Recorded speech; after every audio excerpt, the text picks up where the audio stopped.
You're listening to the Infinite Banking Mastery Podcast. Did you know that you could build a tax-free pool of wealth that's liquid and accessible all your life while building your retirement nest egg? Gain full control of your financial future and stop relying on the government and banks. The wealthy have already discovered this wealth-building secret. Now it's your turn to get financially secure without following the conventional wisdom that keeps you in debt to banks. Now here's your host, Valerie LaRocque. Hello, and welcome back to Infinite Banking Mastery. I thought it would be a good idea to do a podcast on important things to remember once you've started your policy.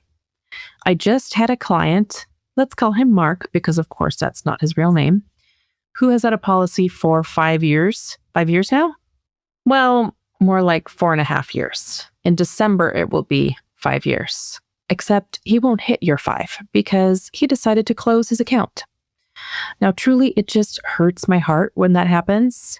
It doesn't happen very often, but once in a while, someone will feel they need to close their account because they've gotten into a situation where they feel they have no choice, or they feel they weren't fully wowed by the policy. Always remember that the one thing IBC isn't is a short-term vehicle. If you fund the policy for under 7 years and close it, you will not get all of your dollars back. You will have a loss. It is a long-term vehicle. Nelson Nash always said you need to think long range, and you need to think long range when it comes to your policy for sure. Remember that those first years are the startup years of your system. Since the beginning years are the startup years, you will not have access dollar for dollar to all the funds you send in. Your banking system needs to get off the ground first. It needs to get past the startup time period.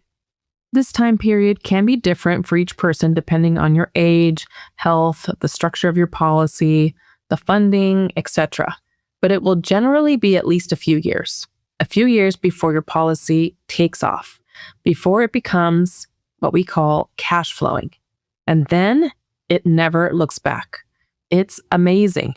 And I think very worth those few short startup cost years. Remember, you are starting a banking system, which thankfully is nothing like starting an actual bank. Because if you were to want to start an actual physical bank, you would have to, 1, choose your charter, or in other words, who regulates you. 2, gather your group of founders, which is usually more than 5 people. Keep in mind that the regulators will definitely scrutinize each one of these people. 3, you will need a detailed business plan with your financial projections, target market analysis, etc. 4, you will need to raise capital, at least 10 to 30 million, and those are funds you cannot touch. Let me say it again, you cannot touch those funds. The regulators will want you to have a large cushion. 5, you will need to file a charter application, pay fees, undergo extensive background checks, then obtain FDIC insurance approval. After you've done all of this, there will be a review period of only 1 to 3 years, where examiners will scrutinize your business plan, capital, management team, etc. You have to wait 1 to 3 years. That's nuts. And approval rates after doing all of that are very low.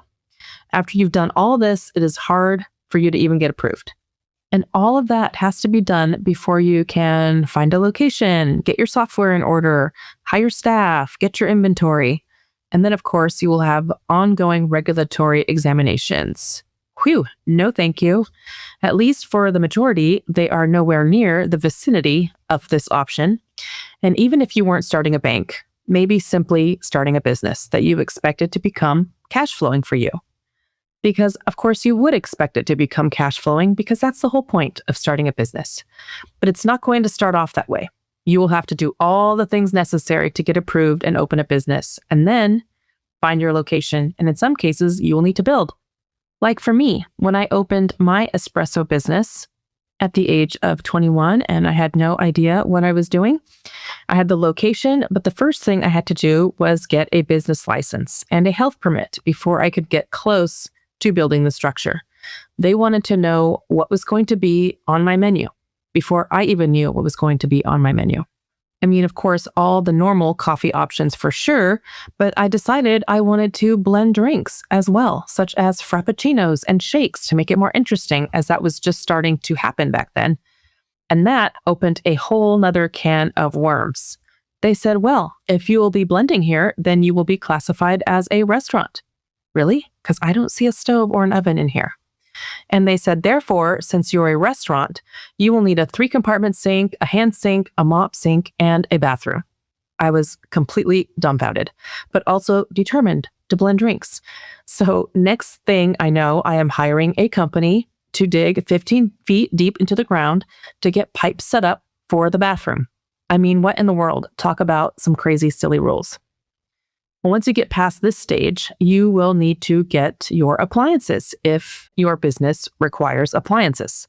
Software, inventory, hire employees, the list goes on and on. So when we compare that to a simple waiting period on a whole life policy before the policy becomes cash flowing, I'll take it times 2. Or in my case, 9, because that's how many whole life policies I currently have. And I don't just accumulate policies just to accumulate them. I have only added on policies as my income has increased over the years because I needed a place to store that money. Because let me tell you, I wasn't going to store it in the bank and contribute to fractional reserve banking and the whole inflation problem in the US.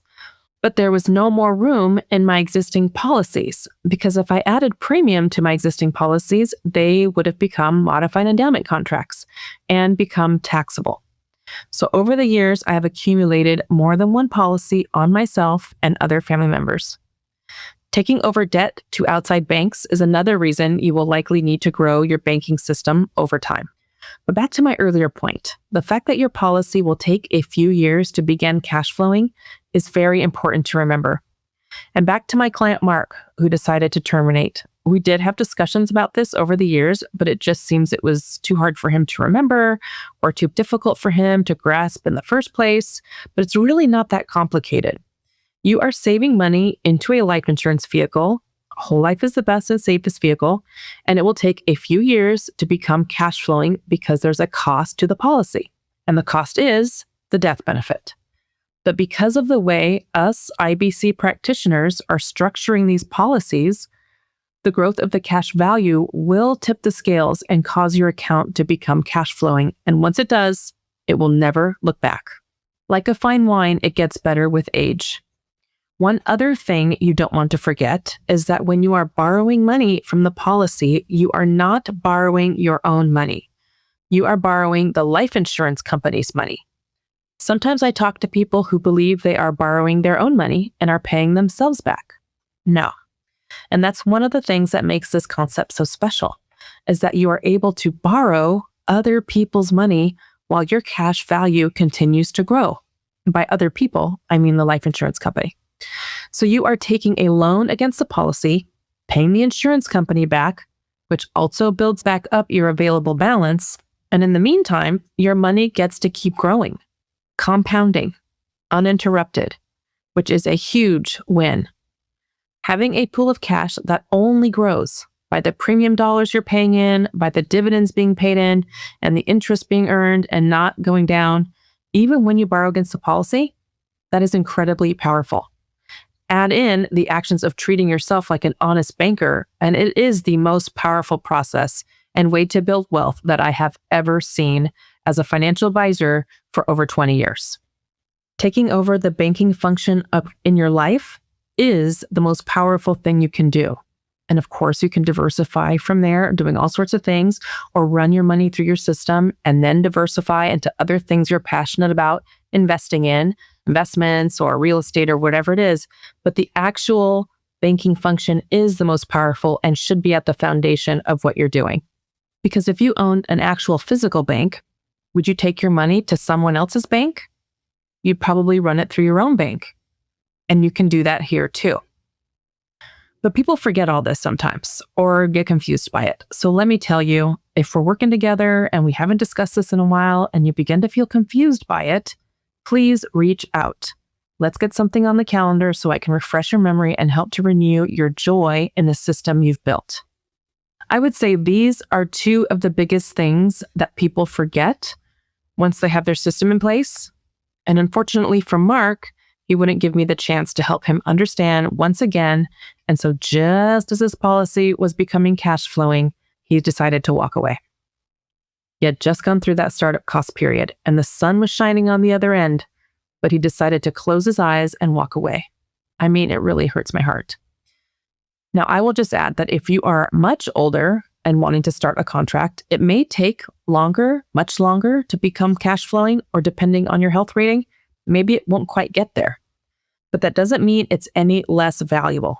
You are still able to borrow against the policy, having access to all or the majority of the dollars you paid in, while maintaining a death benefit. For you, this may be what's the most important. Almost like it gives you permission to spend your dollars while also being able to still leave a legacy to your family if that's important to you. Some have a hard time because they desperately want to leave an inheritance to their children or grandchildren, but life is expensive and those dollars go quickly. Using some of your resources to buy a life policy, become a co-owner of that policy so that you will receive dividends, and then accessing the cash value as needed, knowing you will still be able to leave a legacy, a tax-free legacy to those you love, may be a win-win to you. I can see it. It's a win-win in my book. I don't have to choose or decide, well, I'm just not going to worry about my kids. I'm going to spend all my money while I'm alive. This way, I don't have to choose to leave an inheritance or spend what I need. In my retirement years, I can spend my resources knowing there will be a death benefit left to my kids. And that is awesome to me. And if that sounds awesome to you too, and you would like to partner to build your plan, as always, feel free to reach out. You can reach me at Valerie@alphaomegawealth.com. I hope today's episode was a helpful reminder, and I hope you have a wonderful week. Take care.